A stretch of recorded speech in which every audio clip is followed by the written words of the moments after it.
I'm Abby Hornacek. This is Tucker Carlson. And I'm Jessica Tarlov. This is the Fox News Rundown.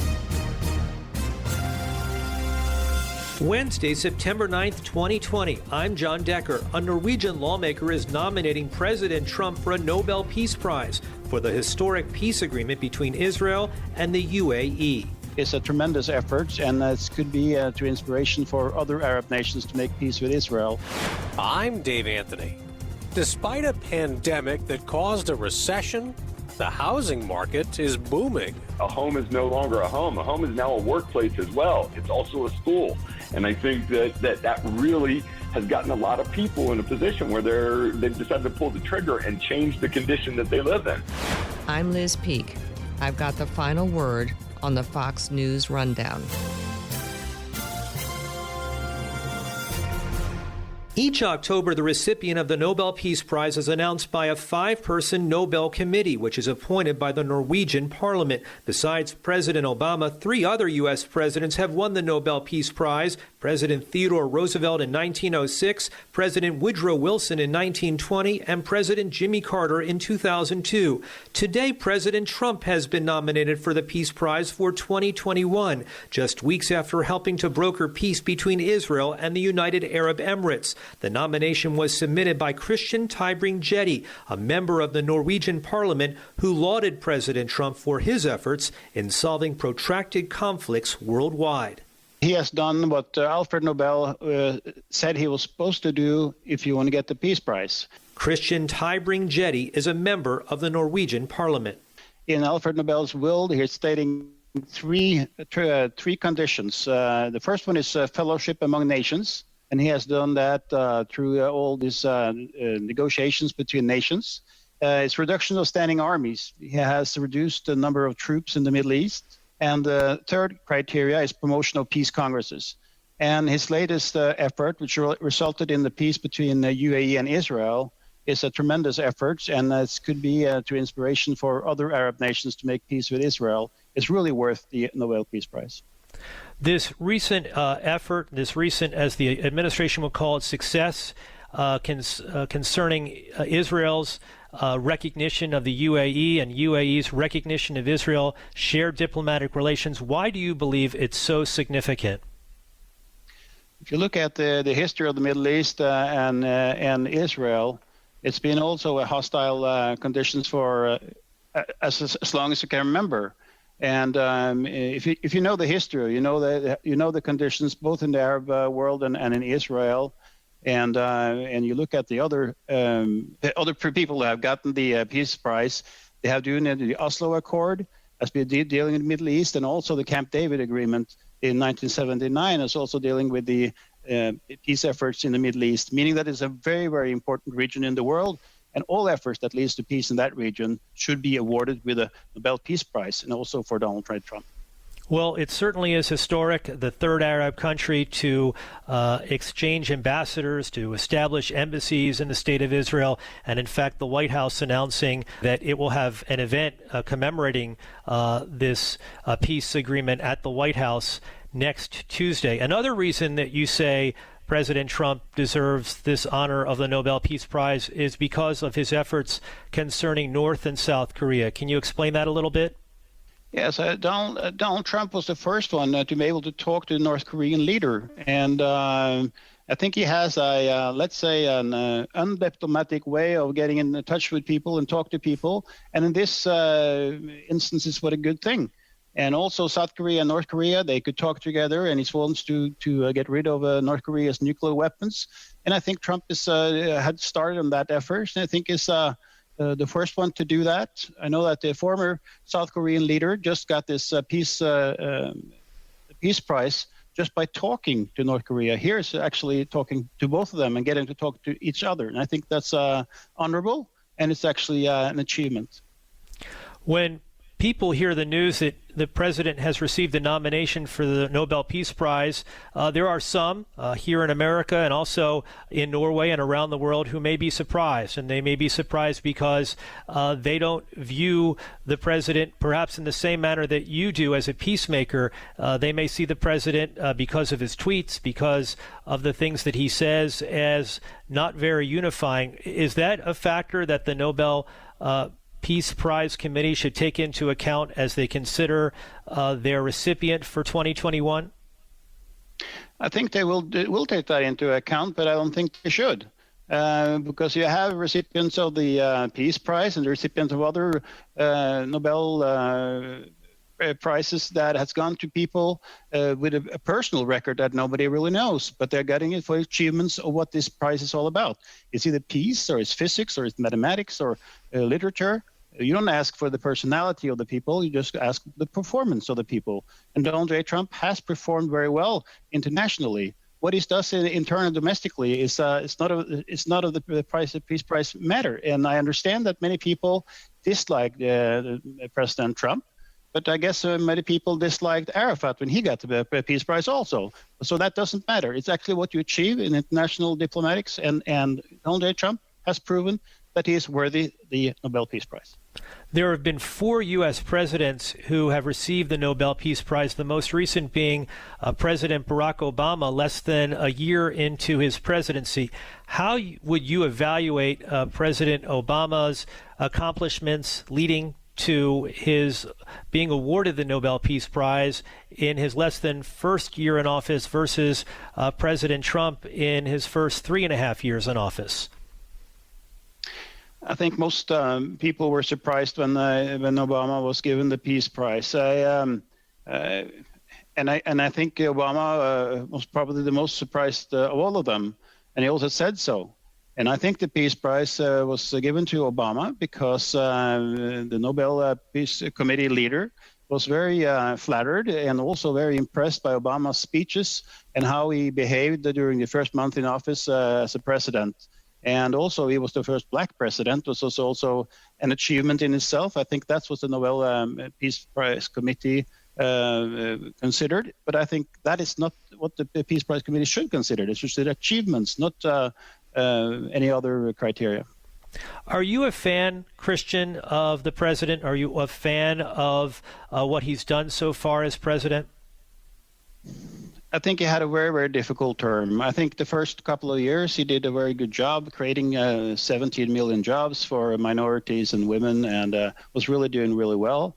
And he was actually hit by the COVID-19. Maybe he didn't tackle that that well. And also he has also been hit by the Black Lives Matter movement, and he's unable to control that, but that's not his job either. I think there are mayor, governors who's not able to control those riots, and it's not the president's fault. So all that said, I know that he could have done better, but I think he has done fairly well. Give me a sense, if you could, and I realize you're an outsider, but it's 55 days until the presidential election. To what extent do you think that this nomination of President Trump for the Nobel Peace Prize may impact the presidential race? Do you think that undecided voters may be swayed in any way, seeing the president in a different light? Well, I hope so. I think it's getting a really, really negative all kinds of negative words written about Donald J. Trump. And in Norway, every morning we wake up to news about something negative about Donald J. Trump. No one is talking about Biden's efforts or Biden's as a candidate. So I think it's good to sway some voters to go Republican. So knowing that there are a few, at least some Europeans who think Trump is doing a good job, maybe it could help some to actually vote Republican instead of voting Democratic. I asked you about whether or not American voters may be swayed by this nomination. What's your sense about the Nobel Peace Prize Committee? They are a committee of 5 appointed by the Norwegian Parliament, of which you are a member. Do you think that they may be swayed by the arguments that you make in your nomination letter? I'm not sure about that, but I think there's going to maybe reconsider a little bit how they think about the world. And they should ask themselves what's most important. Is it to create peace, or is it to be a person who is actually provoking domestically. And that's not the point. They should look at the records, and the record shows that Donald J. Trump has achieved peace in many places in the world, and those efforts has not been successful by other leaders, other prime ministers or presidents earlier, but he has done it, and that's what they should look at. As a peacemaker, and of course that is what the Nobel Peace Prize is all about, as a peacemaker, in your view, how does President Trump stack up to his predecessors, the people who have previously served in the Oval Office? If you look at the record, Donald Trump has done a good job because they're also focusing on the negative about Donald Trump. So if you look at the positive side, is withdrawing troops from the Middle East. People would say that wouldn't think about that as a peace effort, but it's actually a peace effort. Fewer soldiers outside of their own borders, of course, create more peace than if you have soldiers outside your borders. And that was Alfred Nobel's also vision. And the same about if you talk to people. I think Donald Trump has an ability to actually talk to leaders, so all kinds of leaders, if it's Putin or if it's a North Korean leader or leaders of UAE or Israel or anyone. He's able to do that, and they're not making it so complicated. You actually talk to them. I think it's easier to make peace, even with your worst enemies. Christian Tybring-Gjedde, thank you so much for sharing your views on your nomination of President Donald J. Trump for the Nobel Peace Prize of 2021. We'll be watching closely to see if the Nobel Peace Prize Committee is listening and paying attention to what you've made clear in your nomination letter. Thanks a lot, Christian. Really appreciate it. Thank you very much. Bye-bye.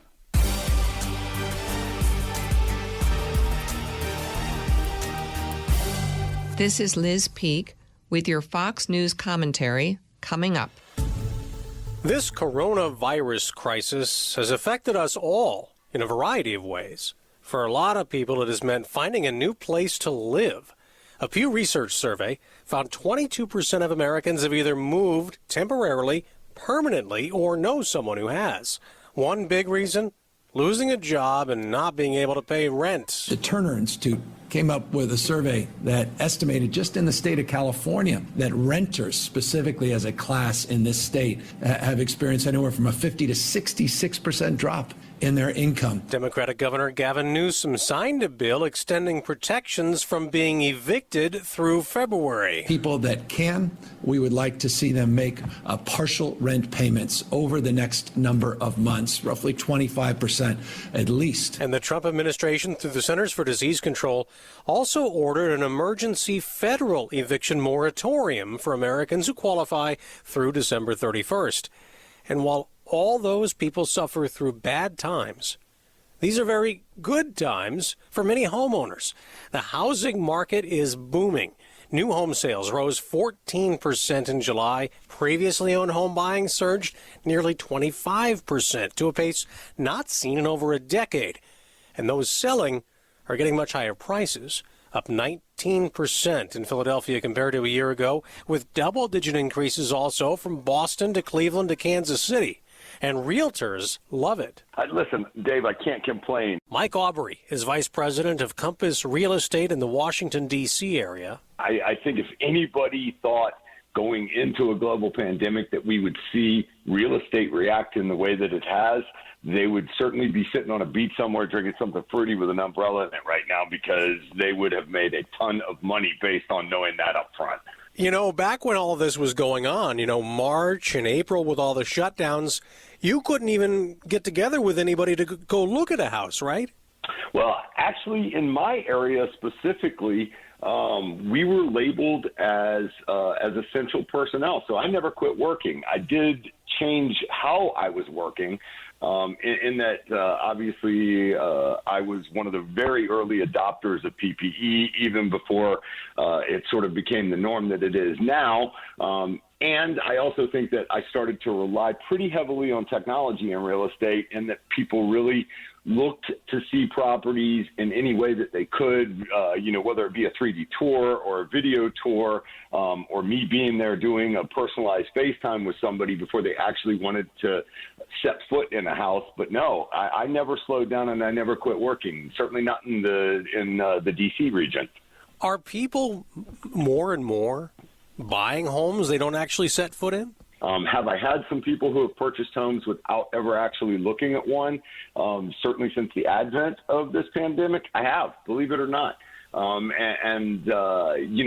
Again, I think that relies heavily on the technology that has become the backbone of real estate at this point. I think that that added to the fact that people are fearful about where they're going and don't want to get sick. I think that while not stepping foot in the house and buying it certainly isn't the norm yet, I think we're seeing a lot more than we ever have. Okay, so what is it that caused the boom for the market as we went through the summer?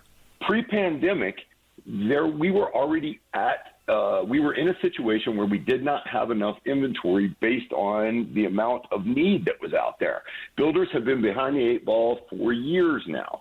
So we sort of came into this thing with lack of enough inventory anyway. The pandemic caused everyone to reevaluate where they're being quarantined, and if they have to be quarantined again, where are they going to be quarantined?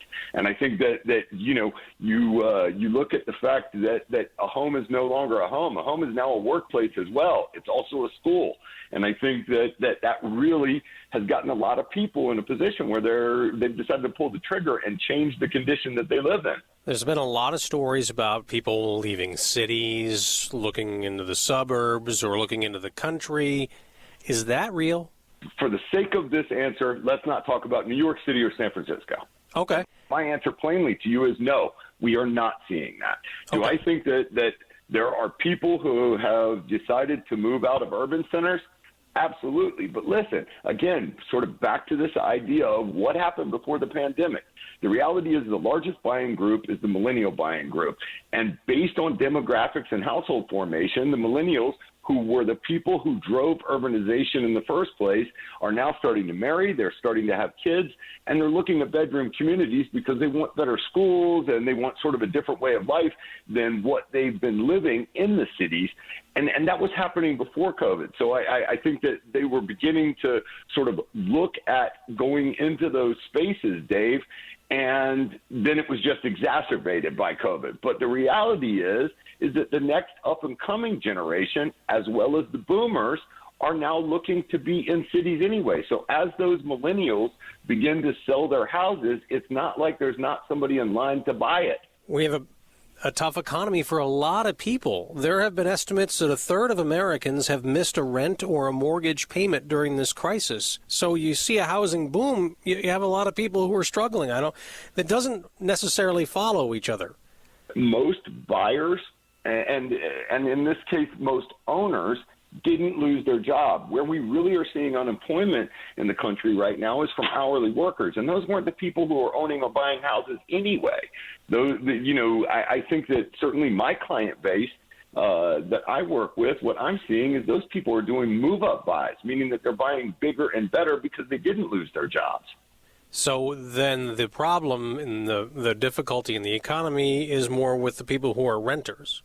There's big trouble coming for people who are renters right now. I think that anyone who is taking advantage of rent abatement likely absolutely needs it. I think that, these are the people who we used to see in restaurants and places like that. And of course, that sector has been absolutely decimated by this pandemic. Those people are in a bad way in terms of the money that they have. And I think that, this certainly has a potential to be a real looming crisis for the economy and the country. At the same time, in your business, I'm assuming you're seeing bidding wars and houses come and go off the market in a couple of days now? Let's talk about the last house that I put under contract. I put that property on the market. It had 70 showings in 2 days, got 7 offers, and went $40,000 over asking price. Holy cow. Right. I mean, it is an absolute smoke show in the marketplace right now. And low mortgage rates have added a lot of fuel to that fire. Really low. Since the corona shutdowns hit in mid-March, rates have dropped from 3.65% for a common 30-year fixed-rate loan to under 3% last week. It's back over that now slightly. The 15-year mortgage, a popular choice for many who have refinanced in recent months, is around 2.5%.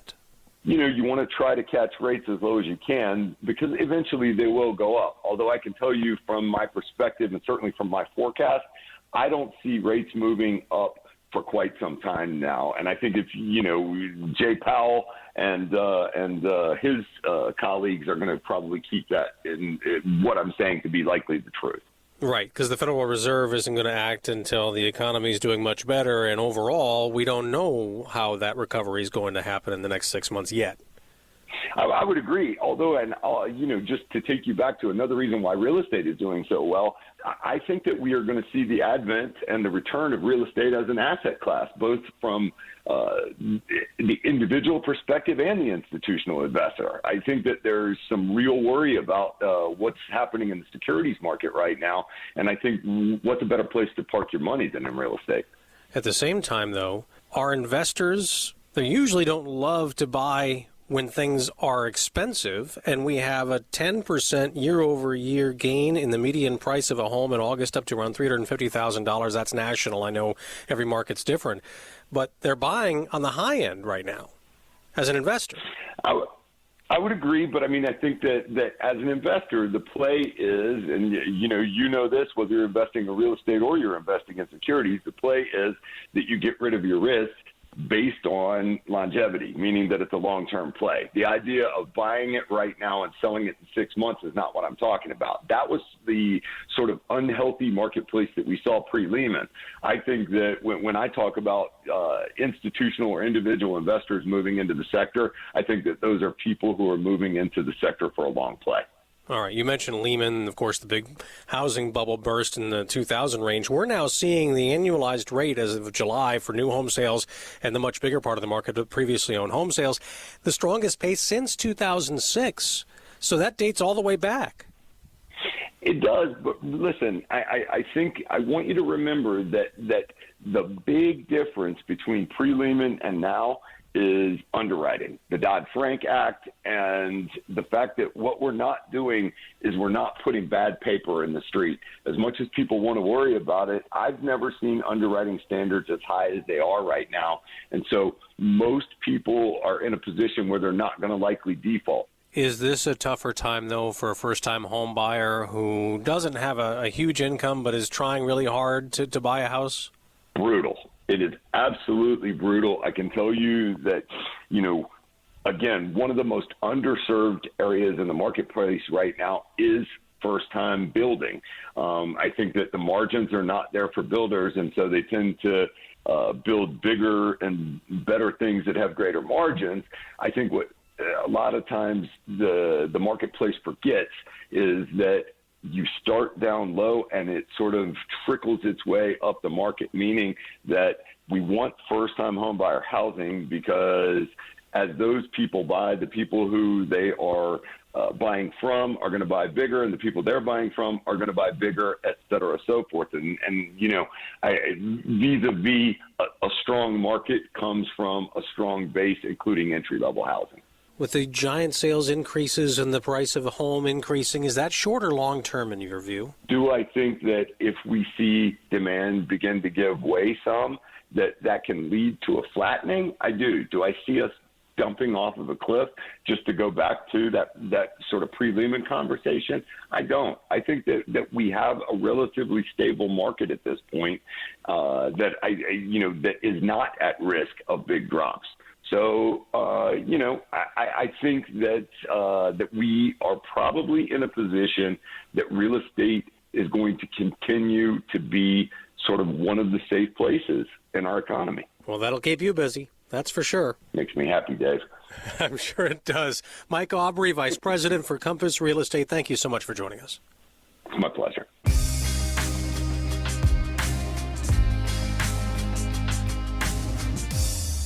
Getting Schooled is a podcast hosted by Fox Nation's Abby Hornacek. Each week, Abby and her expert guests tackle topics we take for granted and help explain the roots and meanings behind them. Subscribe and listen now by going to foxnewspodcasts.com. America is listening to Fox News. Subscribe to this podcast at foxnewspodcasts.com.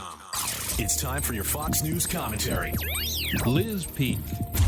What's on your mind? Democrats are panicked that a COVID vaccine will emerge right in time for the election.